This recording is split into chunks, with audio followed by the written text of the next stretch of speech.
Today on the show, you and I discuss George Bush's legacy, lousy holiday bonuses, and our friend Chino drops by to talk about parenting during the holiday season.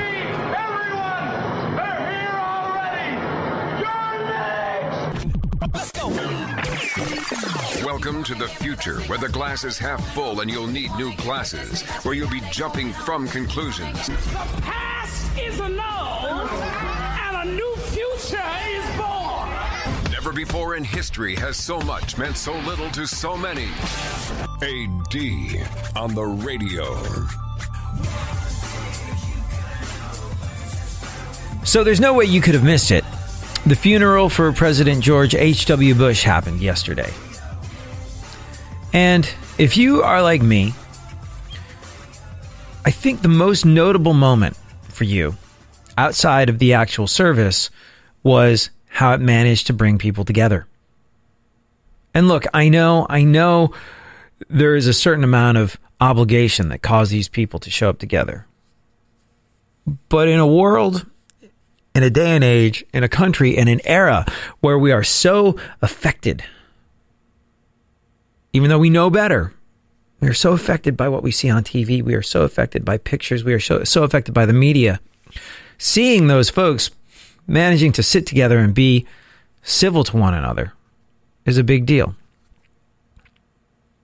So like I said, outside the actual service, the most notable thing about President George H.W. Bush's funeral was how it brought together the Trumps, the Obamas, the Clintons, and the Carters.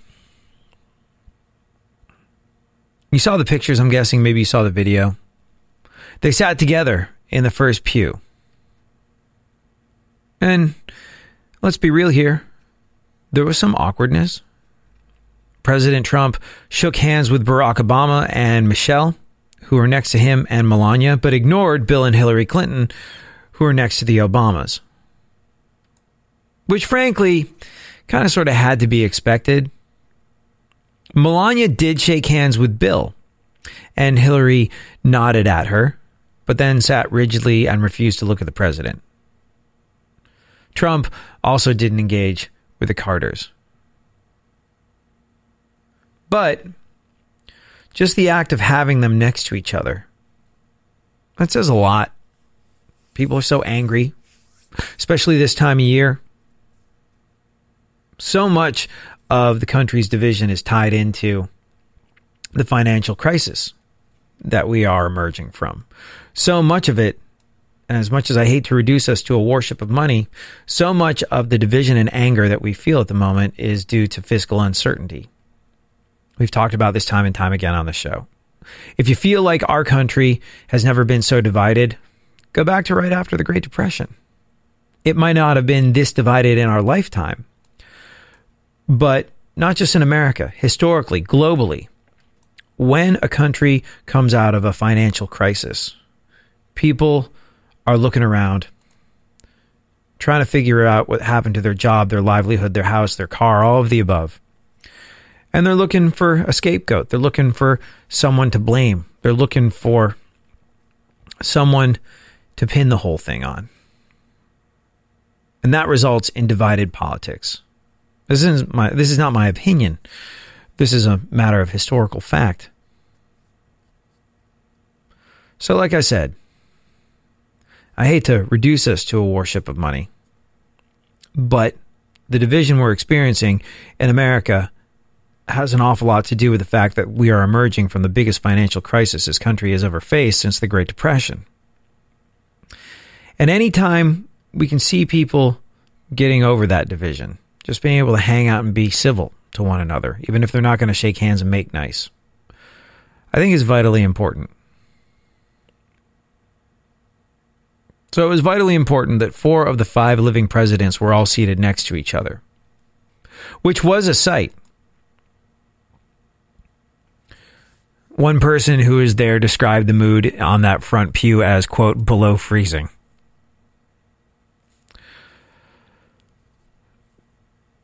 But you know who kind of managed to warm up the whole situation? George W. Bush. He sat across the aisle from them with his family. He also made the Obamas laugh by handing Michelle a piece of candy, just like he did at John McCain's funeral.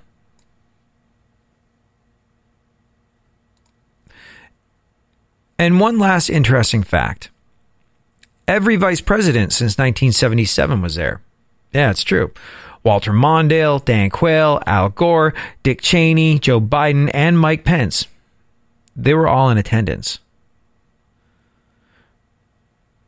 The only one missing was President Reagan's Vice President, George H.W. Bush, who sadly was obviously only there in spirit.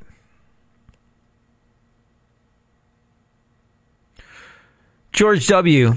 got emotional as he delivered a powerful eulogy for his dad. He called his dad, quote, the best father a son or daughter can have. And he said he was no cynic. He looked for the good in every person, and he usually found it. Here, have a listen. Last Friday, when I was told he had minutes to live, I called him. The guy answered the phone, said I think he can hear you, but he hadn't said anything for most of the day. I said, Dad, I love you, and you've been a wonderful father. And the last words he would ever say on earth were, I love you too. To us, he was close to perfect, but not totally perfect. His short game was lousy. He wasn't exactly Fred Astaire on the dance floor. The man couldn't stomach vegetables, especially broccoli. And by the way, he passed these genetic defects along to us. Finally, every day of his 73 years of marriage, Dad taught us all what it means to be a great husband. Well, Dad, we're going to remember you for exactly that and much more. And we're going to miss you. Your decency, sincerity, and kind soul will stay with us forever. So through our tears, let us know the blessings of knowing and loving you, a great and noble man, the best father a son or daughter could have. And in our grief, let us smile knowing that Dad is hugging Robin and holding Mom's hand again. You know, the thing I think that struck me the most when I looked around at the tributes to George Bush, whether they came from the public or media figures or celebrities or other politicians, the thing that struck me the most was how he was remembered. If you cast your mind back to his presidency, there were a lot of people who were so opposed to many of the things that he said and many of the things he did. But did those things rear their heads? Not a whole lot. Not really. People remembered him as a kind man who, as we said, looked for the good in others and usually found it. And I guess the big takeaway for you, for me, for all of us should be that in a final analysis, what people are going to remember, the mark that you leave, your legacy, will always be how you treated other people. Real radio. 104.1.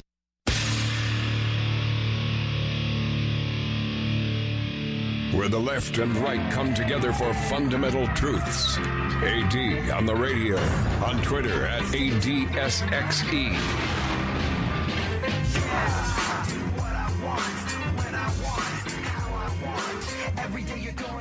What people are willing to do for some cheesecake. Oh my gosh. Cheesecake is good though. Are you into cheesecake? Does it have that magical hold over you like it does other people? It's never my favorite cake, but if it's in front of me, I will eat it. And I won't leave any left. Oh man, fresh cheesecake. That's really good. Yeah, fresh cheesecake when it comes right out of the oven.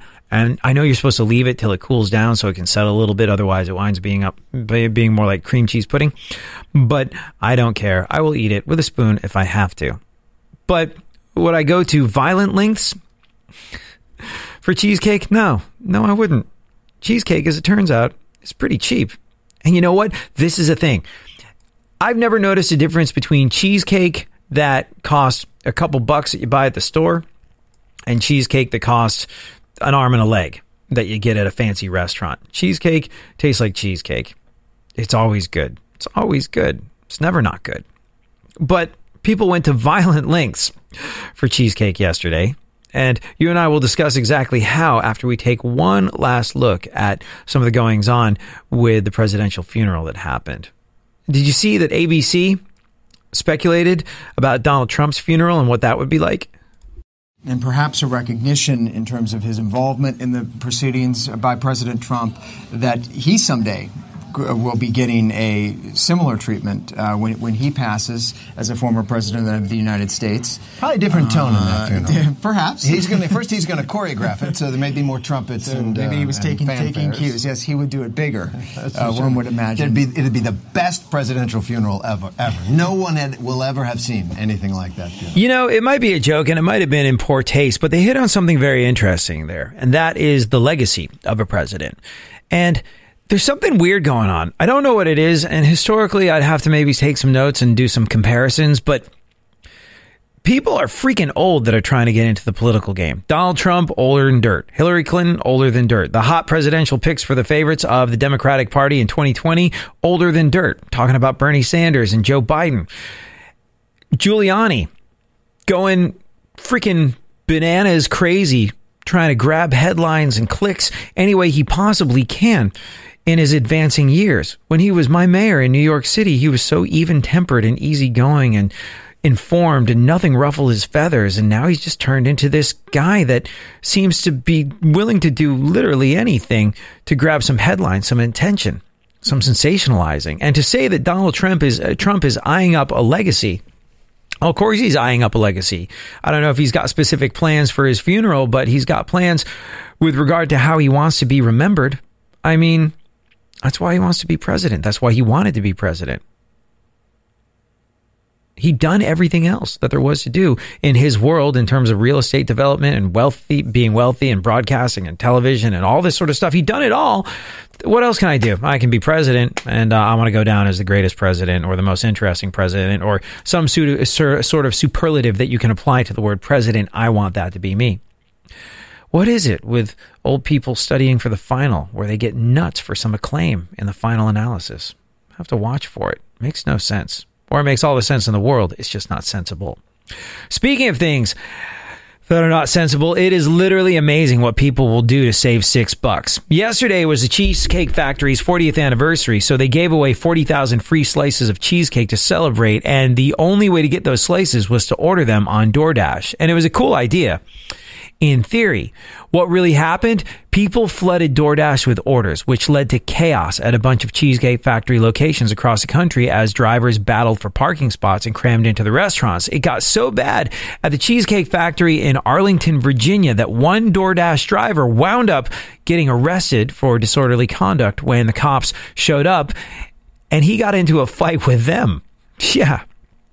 Cheesecake Factory has not yet made a statement, but DoorDash tweeted that they expanded the offer and managed to deliver more than 60,000 free slices around the country eventually. There was something fascinating that was written by a journalist that had been in some kind of extreme situations about Cheesecake Factory. Let me dig it up while comedian Greg Barrett talks a little bit about why we might do such insane things for cake. I love sweets. Oh, God, sweets. Cake. Have you ever just think about cake for a minute. Oh, it's a miracle. Oh my God, it's so good. I will go anywhere if you say the phrase, there might be cake. Might. Not even definitely, there might be cake. I'll go to the DMV. I'll register your car. In Spanish, let's go. There might be cake. Oh, the cake is muy bueno. Oh. I'm getting married in 2 weeks, and thank you. Yeah.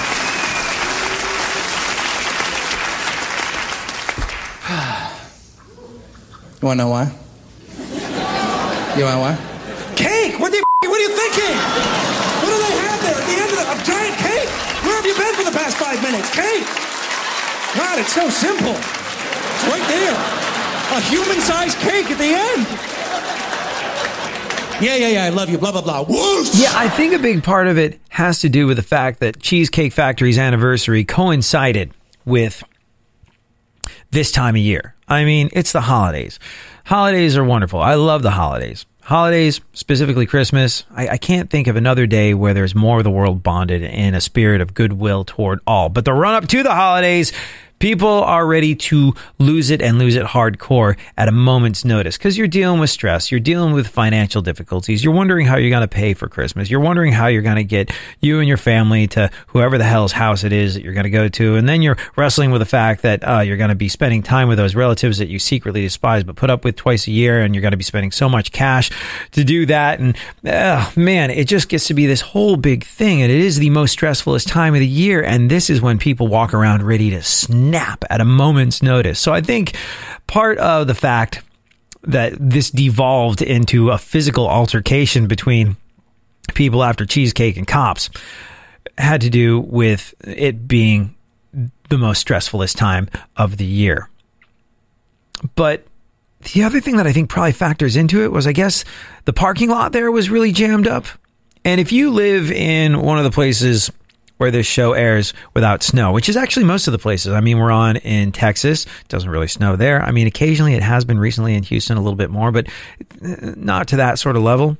In places like Texas and Florida, where we're on in Palm Beach and Orlando, no snow there. And in Riverside, California, where we air. So a lot of the places where this show is on, snow isn't a thing.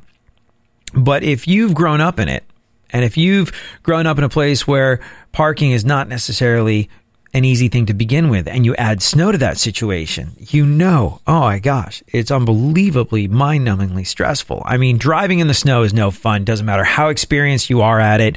You know about black ice. You know about being able to slip, and you white-knuckle your commute every single day. People that live in cold weather places that maybe listen to this, people that live in places like Wisconsin or Minnesota, they know the deal. They know that black ice could be the end of you. So it's a stressful thing driving around in any kind of snowy weather. And if you are like me, if you've lived a good portion of your life in New York City, a place where parking is hard to come by, you add snow to that situation, and well, the snow, no matter how well it's shoveled or plowed, is going to eat up 1/2 to 1/3 of the available parking spaces. So folks were not necessarily at their best when they got to the Cheesecake Factory to try and cash in on these free slices. So there's that as well. But nevertheless, the fact remains, people lose their freaking minds for cheesecake. And I found the quote. There's this guy called Byron Tao. He is a reporter for the Wall Street Journal. And Wall Street Journal reporter Byron Tao said, "I worked at the Cheesecake Factory for 3 years out of college. I've also covered riots in Ferguson, Baltimore, and D.C. as a reporter. And the craziest day of my life was when the Cheesecake Factory I worked at ran a 50-cent slice promotion." True story. Make of that what you will.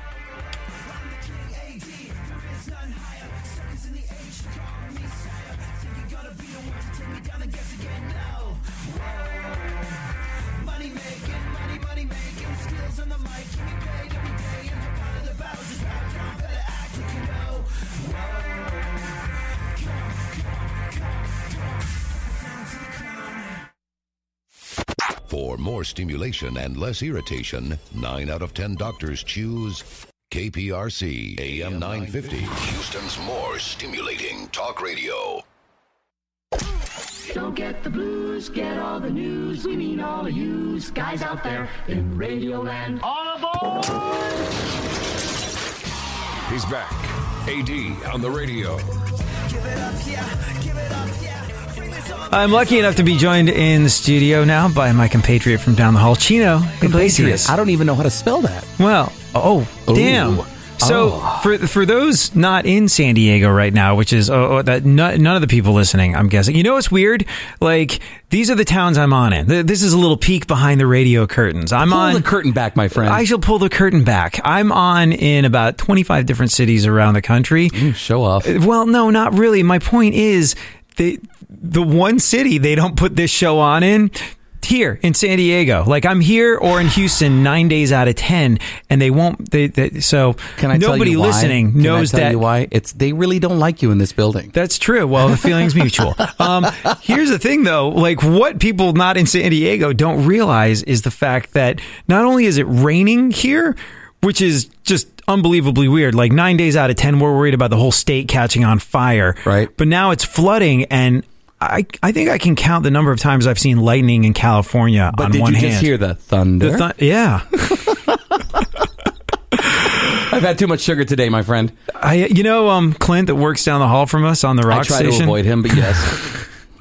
He came in one day, and this is how you can spot the people that have lived in San Diego their whole life. It was raining. He was like, dude, did you see that? I was like, see what? He was like, the rain was coming down at an angle. I was like, there was big old fat rain. It was sideways rain. Pull me up a chair, like the people listening in Florida right now. I'm like, oh, really? Was it coming down at an angle? Cute story. Yeah. Cute story, guy. So, all right. 'Tis the season. Yes. To be wildly disappointed by your Christmas bonus. When you think back, what do you think the worst Christmas bonus? What was your Clark Griswold Jelly of the Month Club bonus moment? Can I just tell you how underrated that film is, first of all? Really? That really is. For most people nowadays that are so hooked on, and I'm not, saying anything wrong about Elf, which is a great film, and A Christmas Story, which is, a classic. But people tend to forget of how great that film was. First of all, okay, not me. That's like my not me. And you know either. what? It gets funnier every single year. Time. I laugh harder every year I watch it. Every single time. Everything that they ever put out in that. I mean, nowadays, National Lampoon. I mean, I know we took a hard left here, but all the National Lampoon stuff nowadays is just The Ed Helms Vacation was like, oh, that's cute.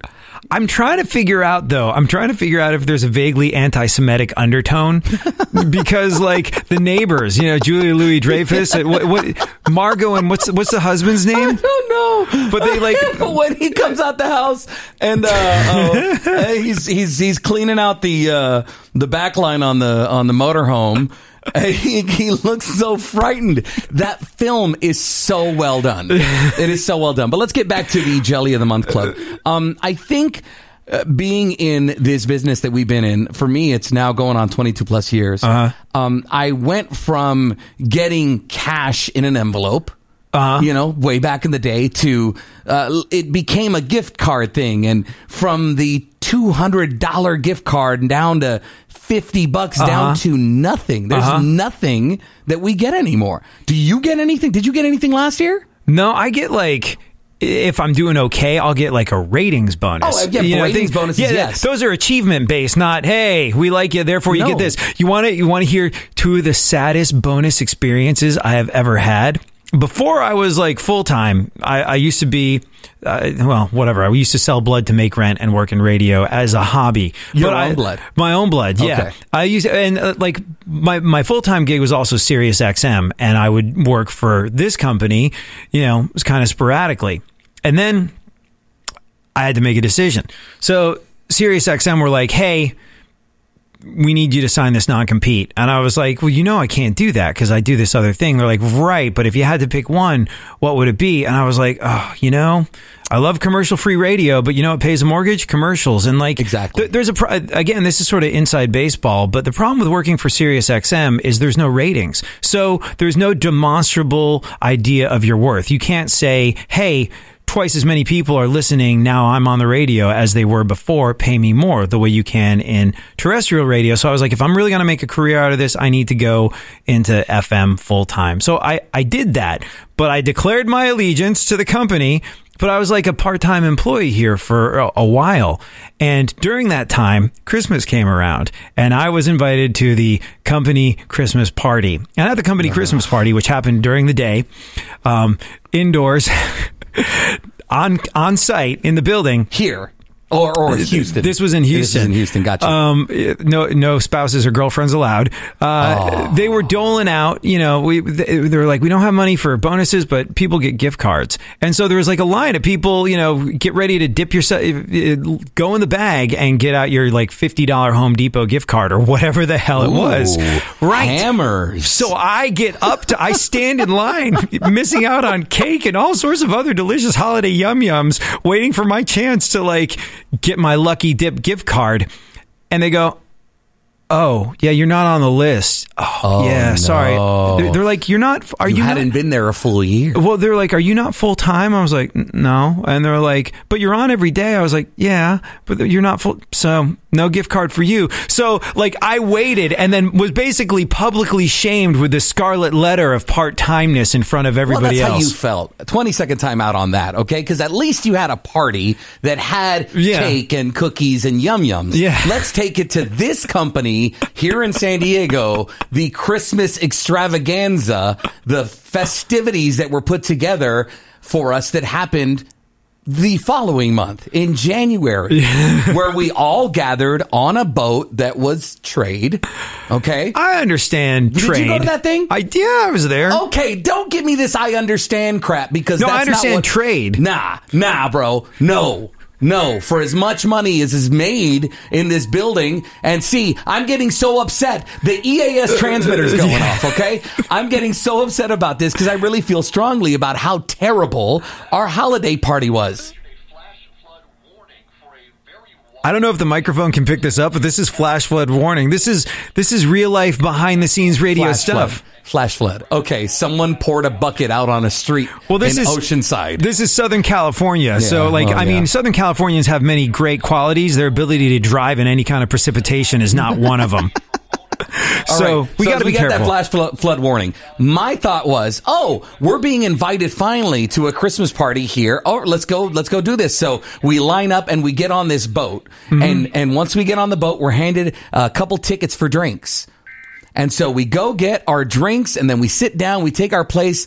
There wasn't anything that was addressed like, welcome to the party. Yeah. There wasn't anything like, hey, we had such a great year, 2018, we're going to kill it. No. Everybody clicked up, went into their corners. We circled around the San Diego Bay, and 2 hours later, parked the boat back, and everybody said goodbye. Yeah. What kind of party is that? Count me out. Yeah. Count me out. That I would rather watch a bad film backwards while my kids are poking my eyes out than have to sit through that terrible holiday party again. Yeah, no, it wasn't good. It was all bad. I remember walking in there and being like, I'm going to consult the dictionary because their definition of party is different than mine. You can't escape. You're on a boat. It's not like you can just like, this sucks, I'm going to leave. It's so funny you should say that, because I was like, I didn't think this. I was like, this will be fun. We go around the bay. This will be nice. Coworkers, holiday good times. And partway through, like literally 15 minutes after we left shore, I was like, oh God, I can't get it. I can't leave early. I can't dip out early. Like, I mean, there's dinghies and little, what is it? Emergency boats that you could just, I got to tell you, I would have been pretty close to pulling the ripcord on an emergency boat. I would have swam. I float automatically, but that would have been a tough escape. But like, do you ever remember you got an envelope full of cash? Not full of cash, but when I used to work for the smaller mom and pop stations, they didn't have as many employees and tons of overhead. There were envelopes of cash, especially if you're doing mornings and you're number one. You get it, it's how you are on the totem pole. Right. How much more are you going to get? If you sit higher up, you're going to get more money. If you're a little lower and, you're a board op or, nothing against that, what they do a lot more work than most people do. Yeah. You're not going to get as much. So, you definitely know who was valued at that moment, as, they were handed thicker, envelopes than others. So right. I've seen the good. I've seen the not so good. So, I mean, there was one time, and this is nothing to do with the holiday season. This is to do with just general achievement. I was once in my 15 years of radio named Employee of the Month in our sort of general meeting. We don't even do that here, but we did that at the station I was on in Houston, The Buzz. And I was named Employee of the Month. And generally speaking, they have some sort of like, here's trade to go eat burritos at El Tiempo or somewhere like that. All the time. Yeah. But it would be like a meal gift card or something like that. And the 1 month that I did it, they're like, oh man, we don't have anything. And my boss was like, I'm sorry, I wish I had something to give you. I was like, it's no worries. And I wasn't really that bothered. It was nice to be recognized. Of course. But then next month we go to do the Employee of the Month thing again. And whoever it was that time gets called up. They're like, oh, here you go. Oh, thanks to our new account, trip to the Caymans. I was like, everybody can bite me. Yeah, that's terrible.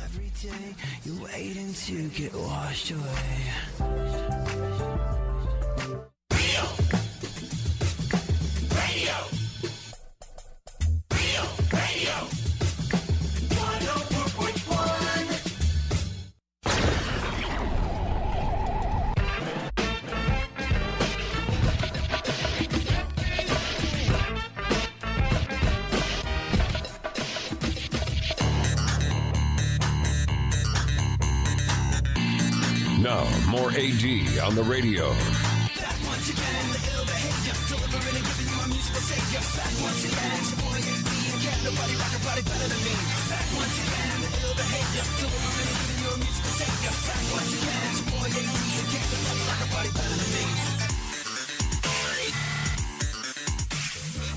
So you have kids. You have successfully reproduced numerous times. You got 1, 2, 3 kids. 3 of them. And I got to tell you. 1, 2, yeah, 3. 3. Yeah. that you know. And they're of. mine. Right. They're all mine. I got the receipt.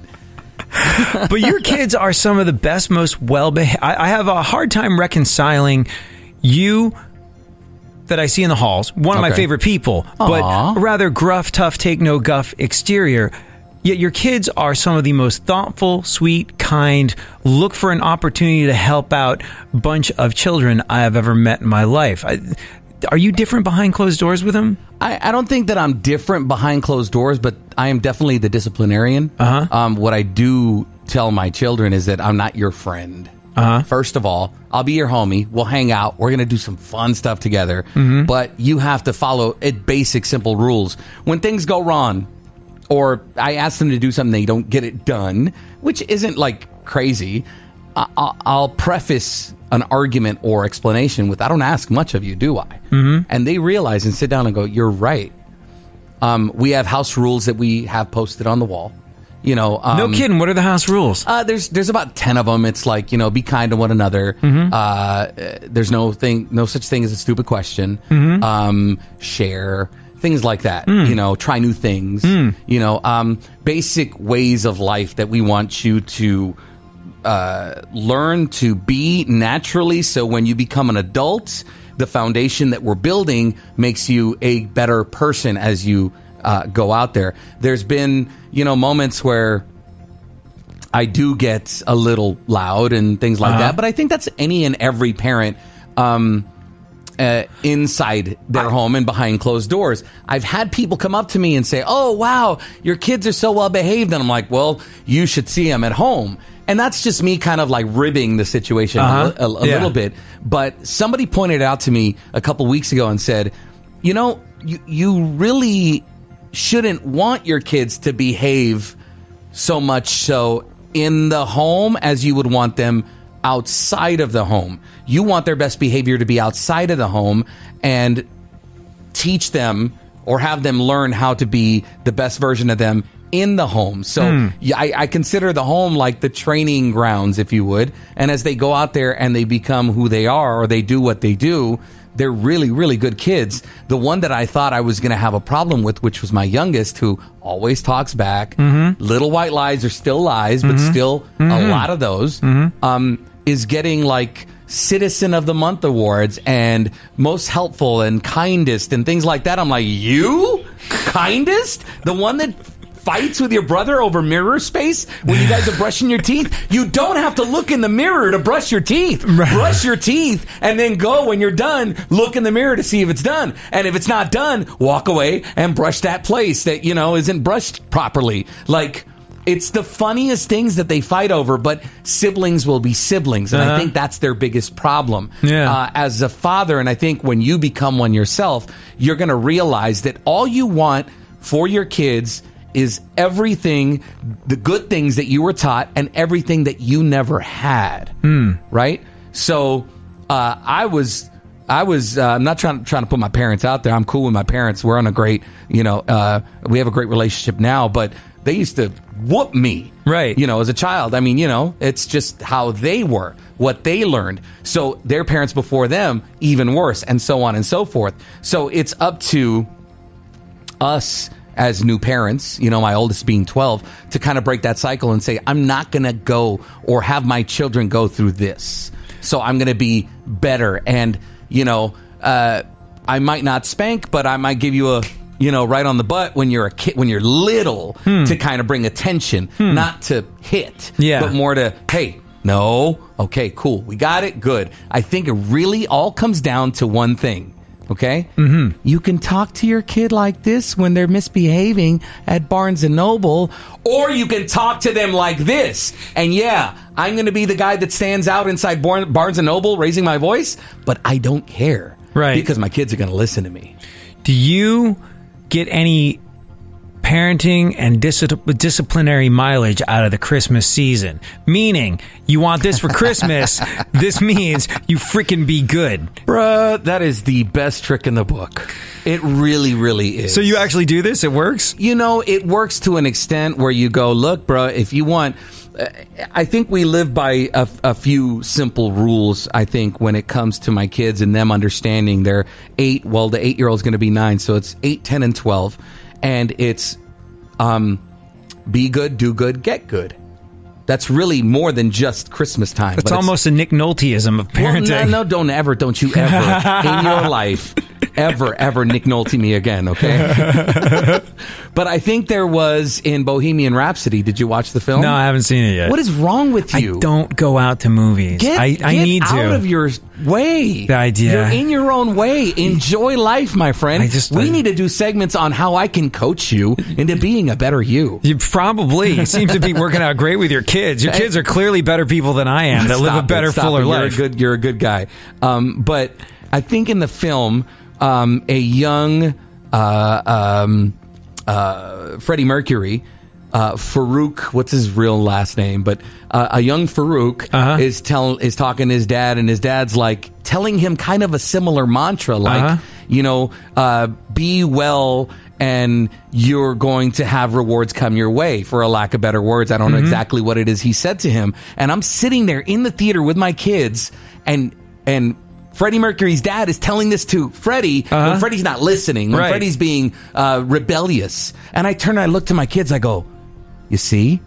And that's all I had to say. And they look at me like, you're right. Yeah. You know, you're not the only dad that does these things. You want the best for me, so I'm going to be the best that I can be. So I think it really comes down to year-round, not just Christmas time. But if you really, really want something, you know, you got to get your act together. So I'll use that like, hey, Dad, I really want a new basketball jersey or something. My youngest loves to play sports. Oh, cool. Well, you know, those little lies that you've been telling, you got to fix that, and talking back to your mom. And so I'll run down a quick little list and hit him with it every single day. Hey, how were you today? But he loves to argue. I'm telling you, I hope he's an attorney. I really, really do. A state defender, something like just attorney general. Let's shoot for the stars. All right. But he loves to argue. And I'm like, look, dude, the arguing's got to stop. You're not going to get your way there. And I'll work with him verbally. You got to talk to your kids, not like they're little babies. I hate when people do that. Oh, but you got to be a good big boy. No. Like, bruh, you're 9 almost. Like, you shouldn't be talked to like you're that. 9. You're not. Grow up. Right, exactly. But, I mean, when I was a kid and I was that age, it was more like, you better shut your mouth before I throw my shoe at you. That's what I got. So, we just want to do better than what we had as kids. Well, I don't know. Having met your kids, having experienced your kids, I'm going to hazard a guess that there's a very good chance that whatever the hell those little angels want for Christmas, they're going to find in their stocking. Do you reserve a dollar amount for that stuff? Do you go out of your way? We got like 30 seconds left, but do you go out of your way to try and distribute holiday wealth equally? I try to do it equally, but I go big. I go big because I want them to remember. So when they're successful, they take care of me. Right. You know, I read recently that over the course of your lifetime, you and your child, so you got 3 of them. So this is times 3. That's why I got fixed. We'll have, I did not know that, nor did I need to. 4,200 arguments. 4,200 arguments you'll have with your kid. 4,200. Oh, multiply that by 10. And bear in mind that each one of those arguments, and during the course of those, how you talk to your kids determines what sort of nursing home you end up in. True.